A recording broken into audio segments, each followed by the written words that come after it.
Hi guys, James at RampantLionReviews again for you today with another beer review. For this one we are going to head over to England once again and we're going to have a look at yet another of the beers that was very kindly sent to me by my good friend Adam over at Mersey Beers. So do make sure you check out the link to his channel in the description below. He's doing a channel that's mainly based on live streams. His first one that he did was on cheese and beers and that was really quite interesting and fun. I didn't get to take part in that unfortunately, but it was quite interesting to watch. So yeah, he's got a lot more ideas lined up and it's going to be really nice to see how his channel evolves over the next little while. So as I say, check out the link, give him a subscribe and help him get his channel off the ground. And a huge thank you to him once again for making this review possible. For this one, we are going to have a look at another brewery who I've never had anything from before. And this is one that is very local to Adam and that he tells me is very, very good actually. So I'm curious to see what this one has in store for us, because Adam does have good taste in beers, let's just say that. For this review then, we are going to go to the Baltic Triangle in Liverpool and we're having a look at my first ever beer from Love Lane Brewery. So this one is called the Baltic Haze, it's version 2 apparently, and this comes in at 6% ABV, a New England Hazy IPA this one. So yeah, really curious to see what this beer has in store for us. Adam's told me a lot of good things about these guys and you will see I think another 1 or 2 reviews from these guys actually. I think Adam sent me 3 beers from this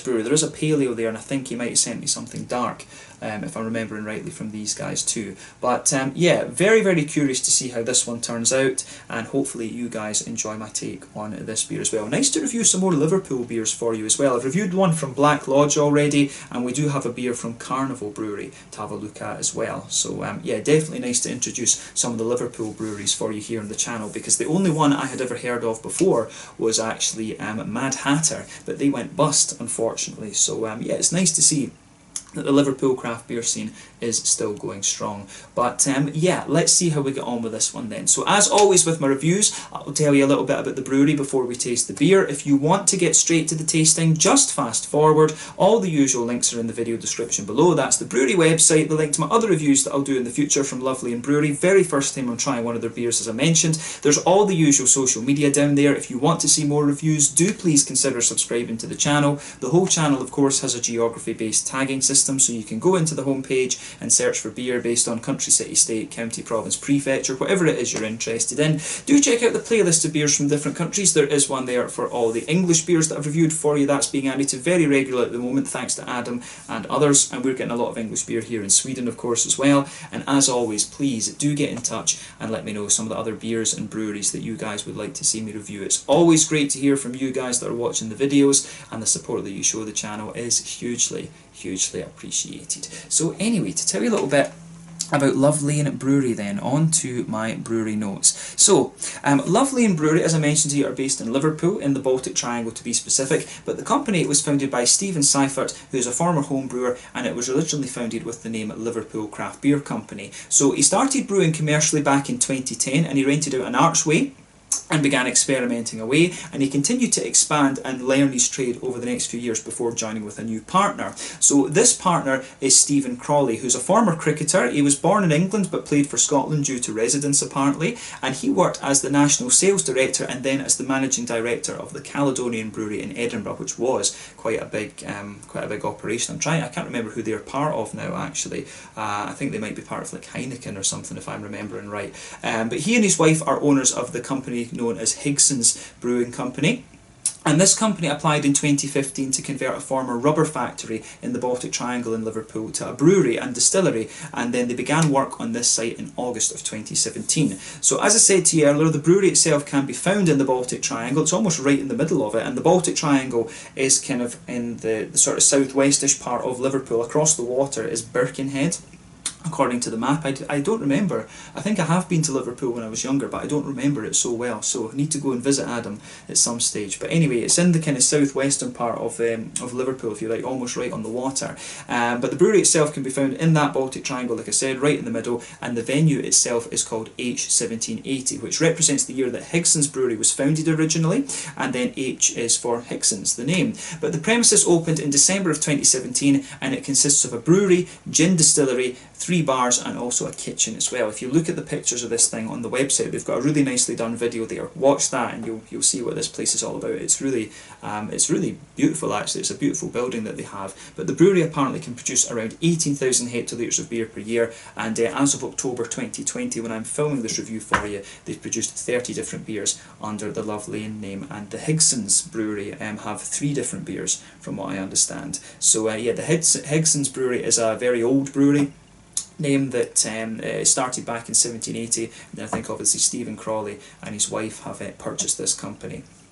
And you know, they brew the beers there as well at the Love Lane Brewery. So yeah, this is basically, I don't know if you would describe this as one of the brands of H1780 or exactly how you describe this, but we'll call the video Love Lane Brewery. We'll put it down as that. But yeah, like I said, a very highly regarded Liverpool craft brewery, this one, and hopefully they've got some really nice beers actually. I'm very curious to see how this one turns out because it is quite highly rated. But yeah, that's all I can really tell you about Love Lane Brewery for the moment. If you want to learn more, about these guys, you can check out the brewery website. You can follow them on Facebook and Instagram to keep up to date with all the latest goings on, and you can of course check out the Rate Beer, Untappd and Beer Advocate pages to learn more about these beers. And as I said, make sure you give Adam a subscribe. I'm sure he'll do some video reviews of these beers at some point in the future, or a stream related to these guys. So yeah, it'd be quite cool if he did like a brewery showcase stream of his local breweries. That might be an idea for him, but he's probably thought of that already. But yeah, let's get on and have a taste of this beer then. I'm really curious to see what this has in store for us. But yeah, as you can see, the artwork on this one is pretty cool. This is a 440ml can. You can see that is the Love Lane symbol, and on all the different Love Lane beers you will find this sort of tile, mosaic-y type thing as the label. But yeah, it looks very, very nice. But it says on the back here, it tells you all about the beer. So this one's the Baltic Haze, obviously referring to the Baltic Triangle version 2. There was version 1, which I'm not sure when that was released or if they're always doing different things. Maybe it's going to be a little bit similar to the Cloudwater V-Series, who knows. But it says on the back here, a big juicy New England IPA with a hint of orange, pine and passion fruit. So yeah, malt base in this one is Golden Promise pale malt and malted oats. Very good for a New England IPA, I would say. And the hops apparently are Azacca, Citra, Cryo Citra, which is the oily one, Idaho 7, Mosaic and Simcoe. So yeah, Azacca we know is quite, you know, mandarin-y and quite bright, a little bit of pineapple usually. Citra, mangoes, lots of different tropical fruit complexities. Idaho 7 is a very soft tropical note for me, but passion fruit and lots of stone fruits and things like that. Mosaic we know, tangerine oranges, and then Simcoe is a soft passion fruity one. Especially Simcoe can be a bit different depending on what kind of beer it's in, but that's a very impressive hop profile, this one. So this is going to be nice and orangey, but also quite tropically, I think. But yeah, it tells you tasting notes on the back, but we're going to ignore those and do our own thing, obviously. But yeah, it looks very, very nice, this one. It doesn't say, does it say what yeast is in this one? No, but I know the first one had, I think it's London Ale Yeast 3 that might be in this one as well, actually. But yeah, 440ml can, this, courtesy of Adam over at Mersey Beers, so do go and show him some love. Give him a subscribe and help him get his channel off the ground. So yeah, let's get this guy out and we'll get on with the tasting then. Very curious to see what this beer has in store for us. Nice, it's definitely nice to try some of these Liverpool beers, because, you know, when you compare England to Scotland, there's so many different cities and things like that in Scotland. It's a lot easier to keep track of what's going on in the craft beer world because it's a smaller country. Same in Ireland and places like this, but in England you've got so many kind of really big cities, whereas in Scotland we've only really got 3 or 4 big cities, you know, Glasgow, Edinburgh, Aberdeen and Dundee. So yeah, when you've got Liverpool, you've got all of these random places across England that have got their own beer scenes and some really good breweries in lots of different places. The English beer scene is very strong these days, basically, so it is quite nice to try something from a certain city, you know, a little bit. It's nice to get a picture of a sort of niche part of the English beer scene, if you like.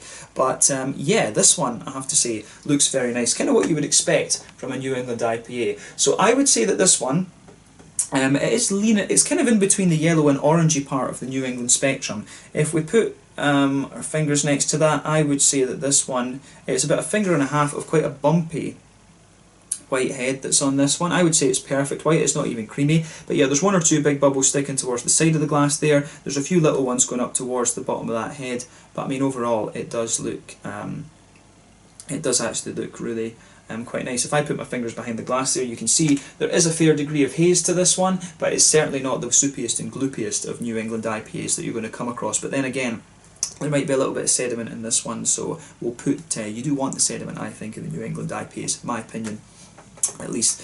But yeah, we'll need to have a little look at the aroma of this one. But in terms of appearance, nothing overly surprising about this beer, but not the soupiest and gloopiest of New Englands that you're going to come across. As long as it tastes good though, who really cares? So yeah, let's have a look at the aroma and just see how we go then.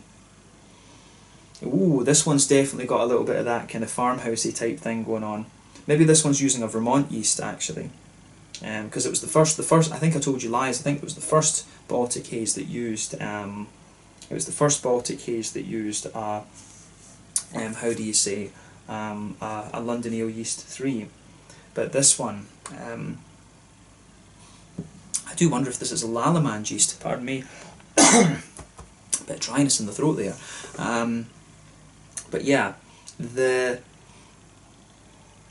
this one's definitely got a bit of that sort of farmhousey thing, and the beer that I always think about when I smell these kind of aromas would be the Heady Topper from Alchemist over in the States. I mean, I was really surprised when I had that beer, very, very farmhousey in its aroma. So at the back of the nose with this one, you get a lot of yeasty character out of it, you get that woody, kind of herbally, vegetally kind of thing that a lot of these kind of Vermont yeasts can have. But the thing is, it's weird, they always smell like that in the aroma, but then when you taste them in the flavour, the beers are always very, very smooth. This reminds me a lot of actually Gamma Brewing Company from Gurløse in Copenhagen. This has the same kind of aroma as their beers actually, so they must be using the same yeast. So yeah, either this is a Vermont yeast like a Lallemand, or it is another London yeast. But yeah, aroma, this one is quite nice. Once your nose adjusts to that sort of farmhousey type thing that the beer has, the woody, herbally, vegetally sort of thing, then you can pick out the other components of the beer. So for me, it's got a nice white bready component to it. You can smell some of the creamy oats in this one. Golden Promise is giving you a nice little bit of a kind of biscuity, almost kind of butter candy type thing as well.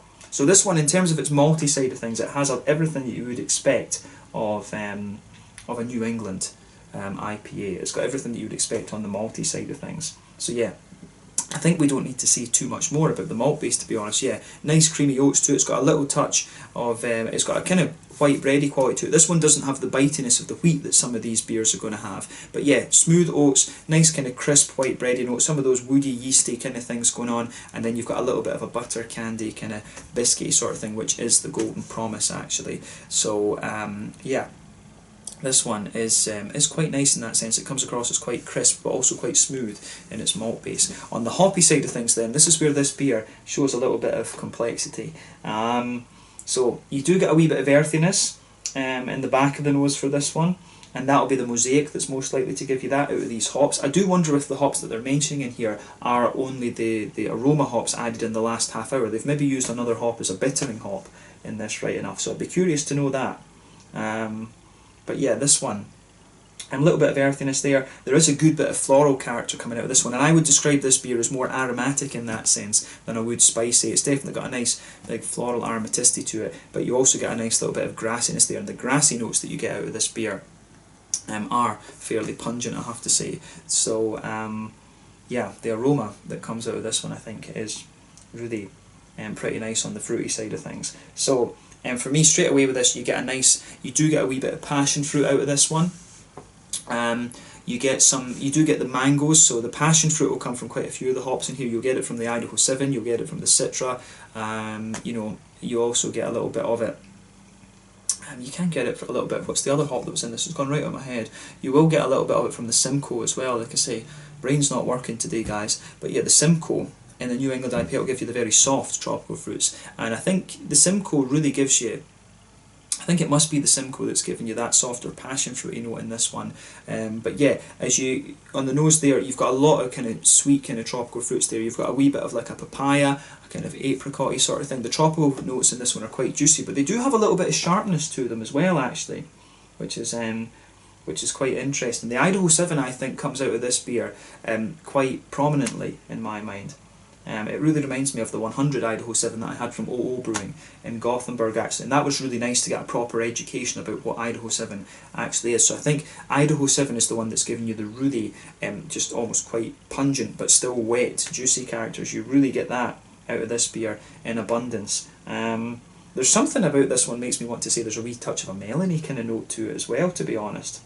So yeah, passion fruit, soft mango, a little bit of an apricot-y and pineapple-y sort of thing going on. The Azacca will be giving you a bit of the pineapple-y note, but you've also got a little bit of, yeah, you do also have quite a bit of kind of orangey. You do get a nice orangey character at this one, both from the Azacca and from the Mosaic. You can smell that slightly more orangey, tangerine note sitting at the very front of the nose with this beer, and some nice bright grassy qualities. So yeah, nice oily, orangey, tangerine qualities coming out of this one, I have to say, and I do like how that goes together in this beer. So yeah, really nicely done on the fruity side of things. Very complex actually. As I say, I get a little bit of melon out of this, and there's maybe a wee touch of a slightly limey note to it as well. So all of the hops I think are kind of showing their head a little bit in this one. The sort of limey qualities I would suspect come from Citra. Citra is usually quite mango-y, and you do get a bit of the mango in this one, to be fair, but I think it's a wee bit of passion fruit, it's a wee bit of a juicy mango at the back of the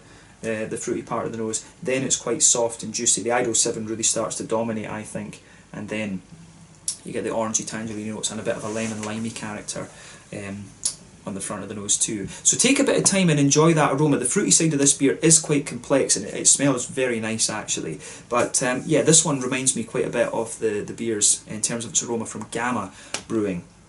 Collective in Gurløse in Copenhagen. So yeah, if you like the Gamma beers, you will enjoy the aroma of this one. But let's have a taste of this now and see how we get on. So this one is the Baltic Haze version 2 from Love Lane Brewery in the Baltic Triangle in Liverpool. Huge thank you to Adam once again at Mersey Beers. As I said, check out the link to his channel in the description below. But let's get stuck in. Slàinte, skål.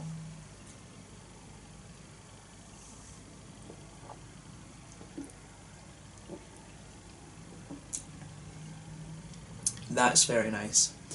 That is really quite nice actually. It really does remind me of these Gamma beers. It's very similar to what I've had from Gamma before.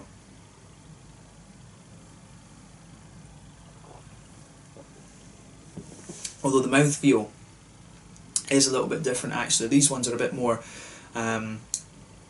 it's a bit more wet actually. It's got a slightly wetter and kind of almost a slightly slicker mouthfeel, but that is a solid New England IPA. Thumbs up to Love Lane for this one. That's really nicely done. And you know, we're quite spoiled over here in Sweden, or at least I am in the south of Sweden, for IPAs, because I can get the Gamma, the dry and bitters, the slow burns, the kaleidoscopes, the Amars. I can get all of these kind of things from Copenhagen readily. And then of course there's so many good breweries in Sweden these days. We've got OO, Stigbergets, Beerbiblioteker Capable, Brewscape, 10 Hands, Apex. We've got all of these breweries that are doing some really nice stuff. And I think this one is really very nice actually. This is another solid New England IPA in my mind, and there's, as I say, there's so many good IPA breweries these days across England. A bit spoiled. They're a bit spoiled for choice actually, but we are in Sweden as well. We've got like 600 craft breweries these days, and you really can find some gems when you go to the very small ones. So I'm not surprised that there are breweries that are producing this kind of standard of beer in Liverpool. But this really does remind me of the Gamma beers from Copenhagen. That's the first thing that comes to mind with this.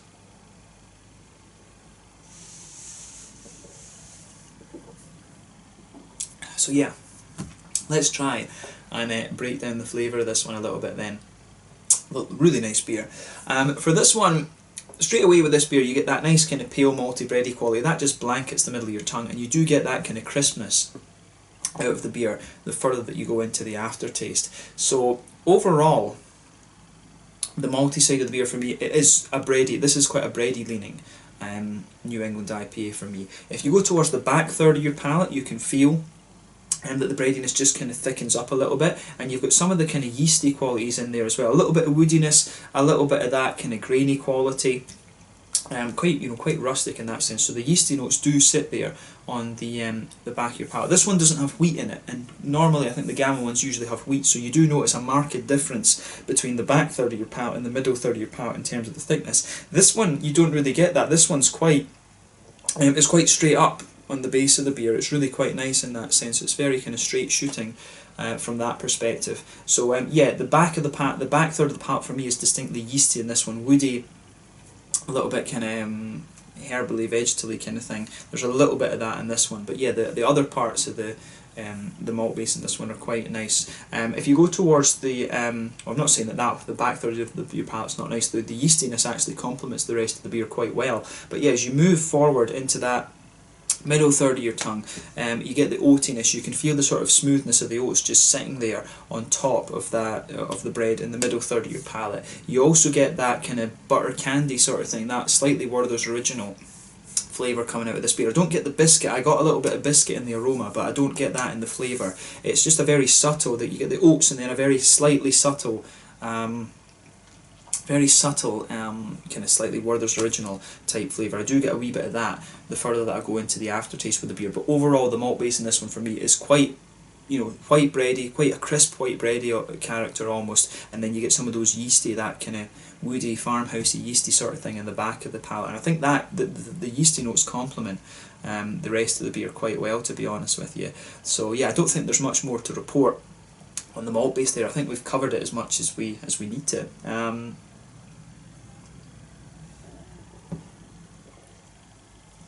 But yeah, hoppy side of things. This one, as I say, it's the fruitiness that really stands out in this one. It's got these many hops in it, or that many hops in it, we should say. My grammar's terrible these days because I'm sorting out my Swedish and things. But yeah, on the hoppy side of this beer is really nice. Green side of the beer, it is kind of what I would expect. So the green side for me, you've got a little bit of earthiness there. That's the mosaic that's giving you that. As you move further forward along the side of the palate, the earthiness spreads forward a wee bit. It does get a wee touch herbal, and then it's nice and floral and aromatic along the front sides of the palate. Then as you go round the very front curve of the tongue, the beer is just a little bit lighter and more grassy actually. So I like how that side of it goes together for me. It's not quite as aromatic as I thought it was going to be from the aroma. I thought it would have a kind of the aromaticity would kind of resonate into the aftertaste a little bit, but it just kind of sits there. I actually get a little bit more kind of resonation, if you like, or resonance from the kind of grassy side of the beer. So you do get a wee bit of zestiness, a bit of grassy zestiness around the front of the tongue there. So that's quite an interesting one. But yeah, it's quite a low bitterness beer, this, we should say, but we'll talk about that in the mouthfeel. So yeah, fruity side of the beer then. As I always say, on the front third of your palate you get that little oily bubble where the fruity esters roll their way out of the beer. So let's look at that now.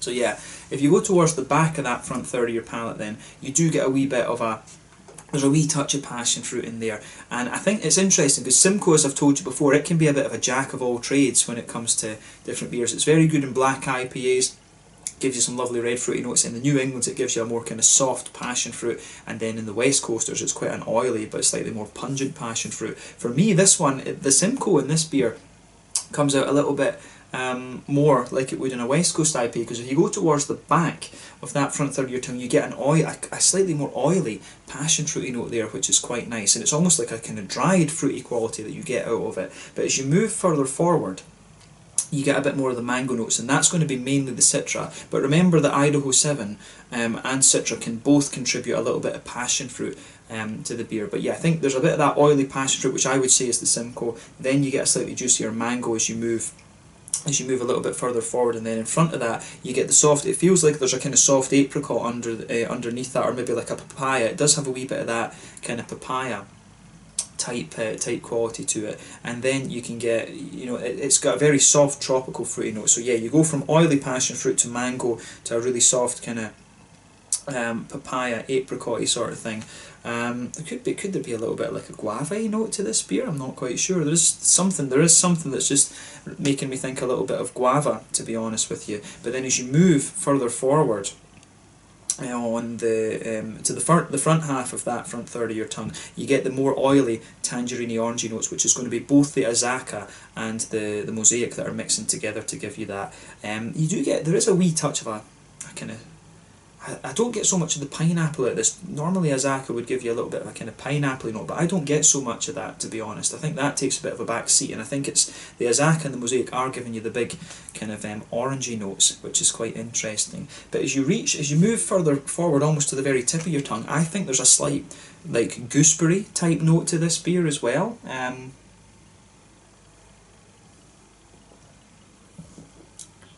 that's very subtle. It's very, very subtle actually. You'll just find that you get the oily orange bubble, then just in front of that there's a wee slightly gooseberry note. It could be, it could even be a little bit limey, a sort of gooseberry limey type flavour. And then as you reach the front edge of the tongue, that's when you get the kind of grassy, zesty quality out of the beer. So the gooseberry sort of note, that could be, it could be the Citra that's giving you that. Citra is it's probably the most complex of the hops in this beer, and I would suspect that it would be Citra that's giving you that kind of vibe out of it. But yeah, the flavour of this one I think is very, very nice, I have to say. I really like how this beer goes together in that sense. So the fruity side of this one's got a real complexity to it, and it's got a good balance between being juicy but also being a little bit more kind of oily in that sense. It's got a good level of complexity to it, so it gets a thumbs up from me on the fruity side, I have to say that.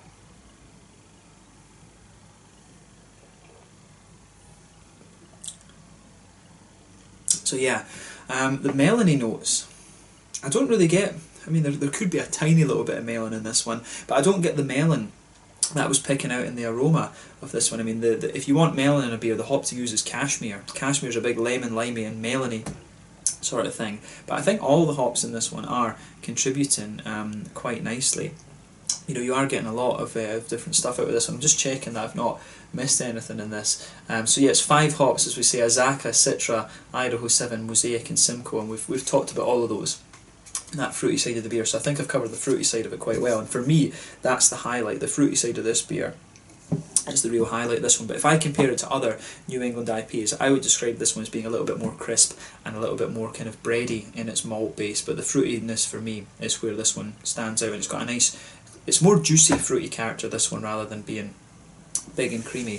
So yeah, this beer, if we talk about the American ones, I would compare this a little bit more to, you know, pardon me, to the heady toppers rather than the Alchemist beers, rather than the more wheaty and bitey Trilliums or the more kind of smooth and oaty Treehouses. That's where I would really place this beer in the spectrum. This is a slightly more kind of farmhousey leaning New England IPA in my mind, and we have to remember that's where the whole New England thing kicked off. But yeah, this is a solid beer, and I look forward to trying a few more from these guys. I'd love to try a few different styles actually. I'd love to see how these guys do like a West Coast IPA and like a Pilsner and stuff, because there's just something about this beer that makes me think they might do some very nice lagers actually. But yeah, in terms of the mouthfeel then, I would say that this is it's at the bottom end of mid-bodied for me. This is quite a drinkable beer, this. No, actually I'd consider it, this one's right in the middle of the spectrum, to be honest. It gets more oily, I think, the more you drink it. But yeah, carbonation is very smooth. This beer has a really good balance between being wet and, you know, having a kind of wet and clean mouthfeel, but it also develops more of an oily character the more you drink of it. In terms of IBUs, I think this is your fairly standard 25 or 30 IBU beer, and the malt base for me, it's quite, like I say, quite crisp. There's a few grainy elements come out of it the further you go into the aftertaste, and there's a wee touch of sweetness there, but really this is a more grainy, farmhousey, bready, kind of white bready leaning IPA in my mind. But like I say, lovely juicy fruity characters, some really nice so a little nice oily character to the fruity notes as well. But yeah, the fruit is the highlight for me in this one. This has got a really nice hop bill in it, and that's what makes this beer stand out. So yeah, big thumbs up to Love Lane Brewery on this one. I think this beer is really, really nicely done. So yeah, again, thank you to Adam for sending me this one. Very impressed with this beer. I think Adam and I will need to go and make an out and about video together at Love Lane Brewery when I do make it to Liverpool. I do want to do a bit of an England tour and visit all the different beer tubers there, and Adam we'll certainly be getting a visit in Liverpool actually. So yeah, let's leave it at that for this one. This one was the Baltic Haze version 2, which turned out to be very, very nice, from Love Lane Brewery in the Baltic Triangle in Liverpool. I really enjoyed reviewing this one, and I do recommend that you try this, particularly if you're a fan of the Gamma Brewing Company beers from Copenhagen in Denmark. This one is quite similar to those in my mind. But yeah, thank you again for watching my beer reviews. Until the next time, please like, subscribe, share, all the usual YouTube stuff. Let me know your own thoughts on this beer in the comment section below. Let me know what your favourite beers are from Love Lane Brewery, and we will review more from these guys quite soon. There is a paleo in the fridge that I will have a look at some point very, very soon. But yeah, check out Adam over at Mersey Beers. Thank you again to him for making this review possible. I hope that you guys have enjoyed it, and I will catch you guys very soon. Slàinte, skål, cheers.